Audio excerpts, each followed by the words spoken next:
Well, good morning everybody and welcome back to Rob Motive JT. If you've not subscribed yet, please consider smashing that subscribe button right now. Today I am going to fix a Jeep mod that I screwed up. That's right, if you saw a little while back, I put a couple of bumpers on the back of my wife's Jeep Wrangler, and they're adjustable. You can cut them depending upon the length that you need. Well, I cut them once and thought, they're still too long, so I cut them again, and of course then they're too short. What I'm talking about are these little bumpers, these little stops right here on the back. These are supposed to contact the tire. That's to stabilize it, keep it from bouncing around, moving around, vibrating, stuff like that. And they have these little ridges here that you can cut them, for the proper length. Well, I did that, and as you can see, mine don't touch at all, so they're pointless. They're basically just little rubber decorations back here. So I ordered a new set, another $32, I think. Not horribly expensive, but it adds up when you keep replacing them.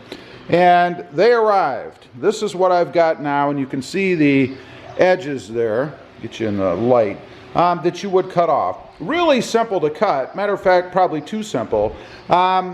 My plan is to put them on as is. They do have the nub there on the end that goes into the Jeep. And after I do that, I'm thinking I'm going to have a good length and I don't need to adjust them at all.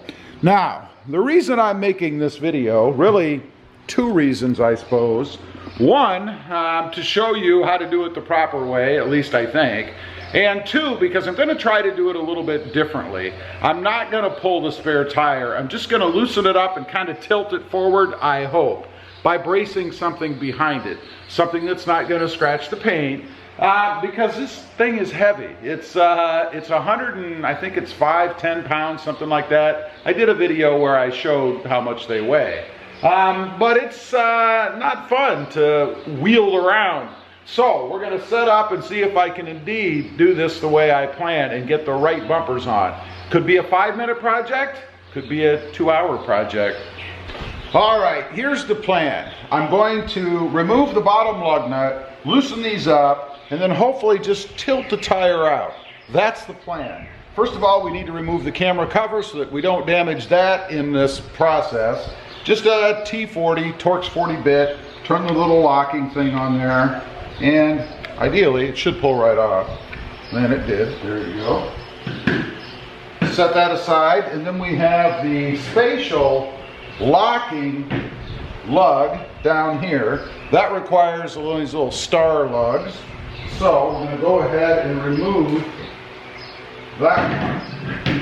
Of course, you have to have an adapter. It just takes a, 13/16 socket. Go ahead and get that on there.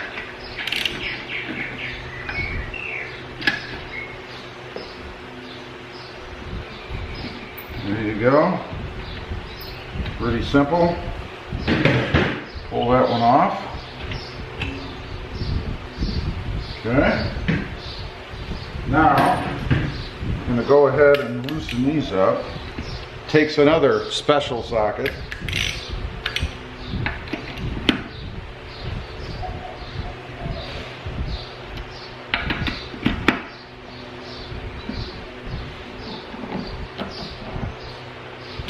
Okay, again the idea is just to pull this forward a little bit. I'm going to take one off just so I can see how much play I have, because I don't want to take them too far and drop the tire.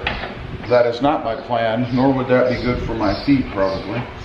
Okay, think about like that. Now, I should be able to pull this forward just like that. That's what I'm looking to do right there. That should give me enough clearance. Let's take a look. From the back side, to be able to access that to pull it off and put the new one in. There's how much I've got to work with. So let me go ahead, put something behind here to hold it out, probably down there actually, and we'll see if this works. There you go. I'm using a 2x6, put it in there gently, shouldn't damage the paint, and gives me all this space right here to be able to work. So let's see if I can pull this thing off. Should just pull off at an angle, supposedly, and it did, just that easily. So we've got one off. Let's see about the other side. Came off just as easily. This is not difficult to do. Now, the new one, you can see, like I pointed out earlier, has a little nub here with a little ridge, so it kind of locks in, if you will. I did have to put something in the middle here to push it in before to get it to go all the way in. Hoping I don't have to do that this time because I really don't have the room to do that. So I'm going to spray some Windex on here as kind of a lubricant. See if that helps. Here we go. Let's see what happens. Okay, full disclosure, my simple method did not work. You have to be able to push something from the inside of this to be able to get the nub to go all the way in, to pop into the slot, in other words. So we're gonna use something similar to what I did before, a little bit different. You know, with experience comes knowledge, right? And I discovered that if I didn't pull the Jeep all the way out in my driveway that goes down, I could raise the rear end enough so that I could just slide my white table underneath the back of the tire and use it instead of putting wood and everything else like I did before to get it up in the air. So it's just at the right height right now. I can take the lugs off, just drop the tire down this way, do what I need to do, lift the tire back up. It's not too hard to lift that way. And put it back on. So we're going to do that now. Got to get some gloves on to protect those delicate hands, you know. Just pull the tire off like so. There you go. That gets the tire out of the way. Now I have access to the holes. We can go ahead and put this in. Now let's see if I can't stick this one in. I'm going to try to do it in a jerky kind of oomph motion, okay? And that worked. I don't know if you guys heard the little snap, but it was just that easy. Let's see if we can get the other side to do that. Now listen for the snap. Hopefully we hear it. There you go. Again, you just need something inside because that nub is in a hollow center. So when you try to put pressure on it, it just pushes the nub in and you don't get it to connect up like that. So that's it. They're in. They just kind of jiggle around in there. It's not a, you know, really tight fit, which it doesn't need to be. So now, push my table back up there, put the tire back up. Hopefully I'm not damaging the threads on here by continuously removing it, and see how it works.